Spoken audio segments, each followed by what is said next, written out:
Bonjour à tous. Hier, le SNSPP PATS, représenté par Frédéric Manchy et moi-même, étions reçus par Gérald Darmanin, ministre de l'Intérieur, afin de faire le point suite aux élections professionnelles sur les revendications de l'ensemble des organisations syndicales de sapeurs-pompiers et de PATS. Ce que nous voulions le plus possible, c'était aborder la réforme des retraites envisagée par le gouvernement.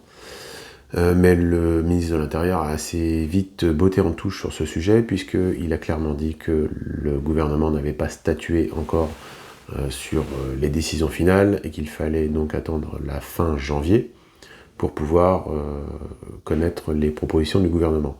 Une chose est sûre, c'est que la catégorie active sera maintenue.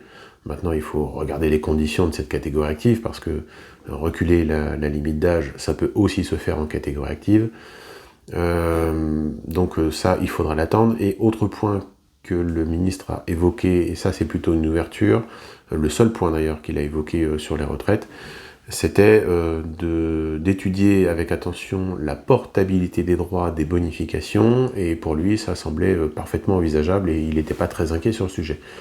C'est plutôt un bon début sur ce point-là. Il y a d'autres points sur lesquels nous ne voulons pas que le gouvernement change les règles. La première des choses, bien évidemment, c'est le recul de l'âge de départ à la retraite, et encore plus, bien sûr, la limite d'âge. Voilà, on va attendre les propositions du gouvernement pour ensuite savoir quel sera notre mode d'action ou nos réactions, et puis on attend de le voir très prochainement en février, afin de lui donner le plus précisément nos revendications sur ce sujet. Toujours est-il que l'ensemble des organisations syndicales ont lu une déclaration commune sur les conditions de départ à la retraite, avec tout simplement le refus très clair et très net de l'ensemble de ces OS de voir un recul d'âge de départ à la retraite pour les sapeurs-pompiers professionnels et les PATS.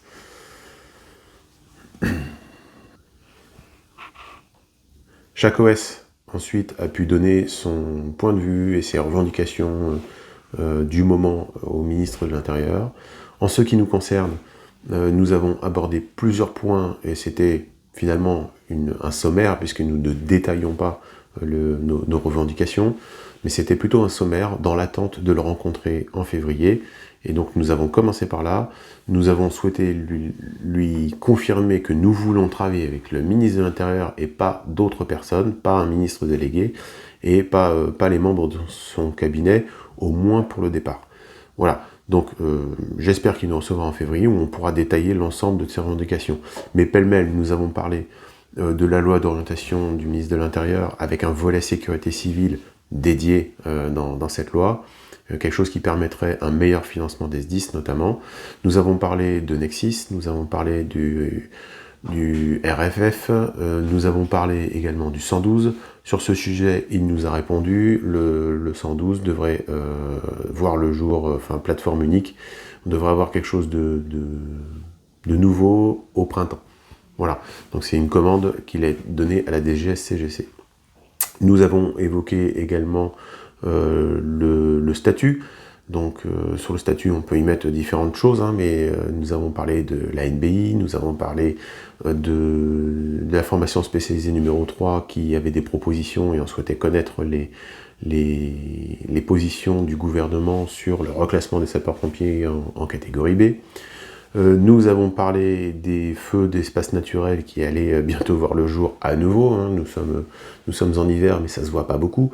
Donc nous avons peur pour les mois à venir de voir le même phénomène qui s'est produit en 2022. Donc savoir si le gouvernement avait tiré des leçons et quels moyens il engageait. Le dernier point abordé auprès de M. Darmanin, c'était la toxicité des fumées, avec une meilleure prise en compte de ces toxicités pour le reclassement des maladies de sapeurs-pompiers en maladies professionnelles, à l'instar de ce qui peut se faire en Belgique, au Canada. Et donc nous aborderons très certainement ce point encore plus en détail au mois de février. Voilà, je vous remercie de votre attention, n'hésitez pas à réagir, à partager, à bientôt.